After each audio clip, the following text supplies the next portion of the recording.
영화 엠마, 셰익스피어 인 러브에서 완벽한 영국식 억양 연기로 오스카 여우주연상까지 받은 연기파 헐리우드 배우 기네스 펠트로는 마치 기네스 가문의 펠트로 영예라고 불려도 어색하지 않을 정도로 참으로 우아한 이미지의 배우입니다.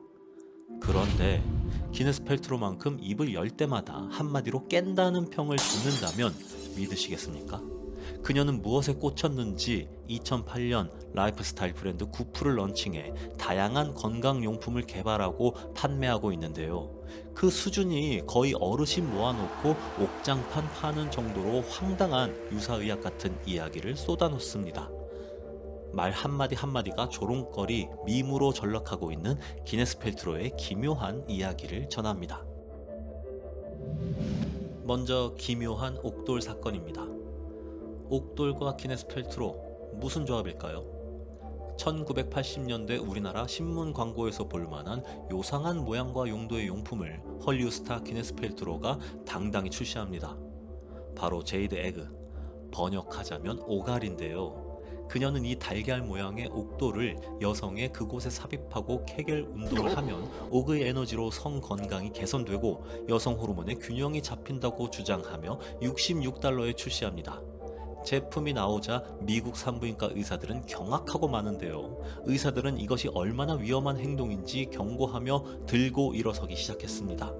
결국 캘리포니아 검찰은 거짓 과대 광고로 거의 2억 원에 가까운 벌금을 구프에 부과했습니다. 기네스 펠트로는 도대체 뭘 보고 오갈을 출시할 생각을 한 걸까요? 그녀는 오갈 벌금 사건에 굴하지 않고 또 하나의 다소 민망한 제품을 출시합니다. This smells like my candle 이라는 양초인데요. 번역하자면 이 냄새는 마치 내 거시기 같아라는 뜻입니다. 불을 붙이면 민망한 냄새가 나는 양초라는 거죠. 일부 대중들은 작작해라, 끔찍하다라는 반응을 내놓았지만 펠트로는 쿨병인지 그냥 약간의 장난이야, 아름다운 냄새를 맡고 농담한 거지 라고 껄껄 웃고 맙니다. 물론 그 뒤에는 우리 몸에 대해 수치심을 느끼지 말자는 몸 긍정주의로 출시했다는 의미를 부여하지만 이 역시 소송으로 귀결됩니다. 양초를 산 한 고객이 3시간 동안 이 촛불을 켰다가 폭발했다며 펠트로가 운영하는 구프를 고소하죠. 꾸준히 유쾌한 척 쿨한 척 했던 구프는 갑자기 이 주장은 정말 경박스럽고 여론을 주목시켜 큰 보상금을 노리려는 시도라고 급정색합니다. 기네스 펠트로가 우리나라 쑥 좌훈기에 반해버렸다. 비빔밥이나 김치, 부침개를 직접 만들어 먹을 정도로 한식 애호가인 건 다들 아시나요? 고마운 일입니다만 도가 지나쳐 한국의 민간요법을 너무 과대평가하는 것이 문제였습니다. 오갈에 이어 출산한 여성을 위한 쑥 좌훈기까지 브이스팀이라는 이름으로 미국에 진출시킵니다. 펠트로는 처음 이 찜질을 해봤는데 이건 미쳤다라고 생각했다. 그런 다음 연구를 시작했는데 이 방법은 수천 년 동안 한국 의학에서 시행했던 것이고 진정한 치유력이 있다라고 극찬합니다. 물론 좌훈기는 몸을 따뜻하게 하고 출산한 후 회음부의 혈액을 잘 돌게 해 회복을 빠르게 돕기에 아예 틀린 말은 아닙니다. 그러나 그녀의 말에 혹해서 끓는 물에 위험한 찜질을 시도한 한 여성이 2도 화상을 입으면서 또 구설에 오르게 됩니다. 이쯤 되면 누가 옆에서 말리는 사람이 없나 싶을 정도인데 황당한 기행은 여기서 끝이 아닙니다. 이번에는 옥장판 다단계 판매자도 혀를 내두를 만한 신개념 건강 제품을 들고 등장합니다. 바로 심신을 안정시켜준다는 노벨 의학상급의 스티커를 출시하죠. 그녀는 이 스티커가 심장 가까이 왼쪽 어깨 또는 팔에 착용하면 신체적 긴장과 불안을 완화하고 염증도 줄이고 세포 회전율을 높여 피부를 맑게 한다고 설명합니다. 또한 이 스티커는 나사가 우주복을 만들 때 사용하는 동일한 전도성 탄소 소재를 사용했기 때문에 바이탈 모니터링까지 할 수 있다고 덧붙이죠. 허언증이 심해 보이는 발언에 나사까지 나서서 부정합니다. 일단 우주복에는 탄소 소재를 사용하지 않는다는 거죠. 그러자 펠트로 측은 우주복 소재에 대한 주장만 홈페이지에서 슬쩍 빼고 판매를 이어가고 있습니다. 여기서 끝이 아닙니다.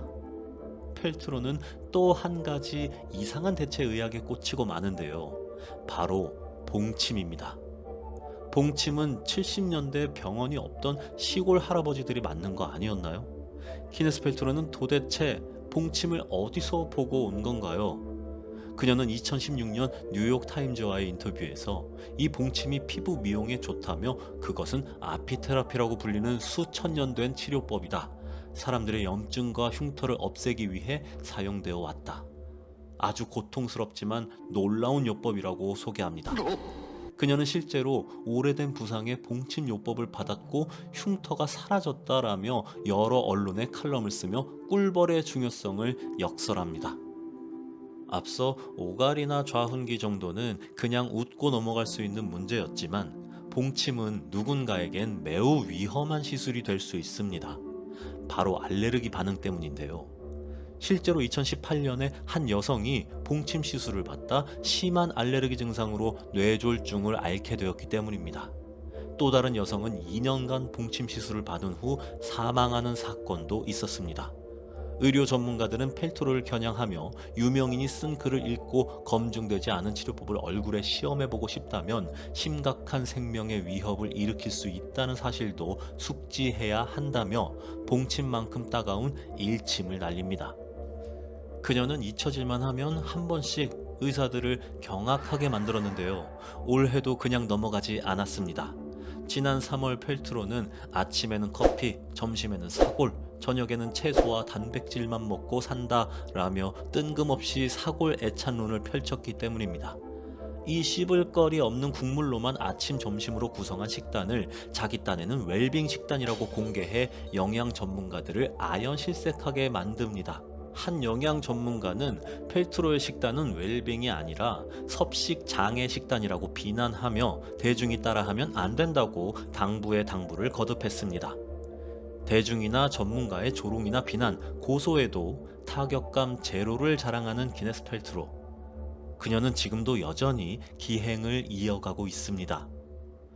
반응이 좋다면 기네스 펠트로 망언편으로 찾아뵙겠습니다.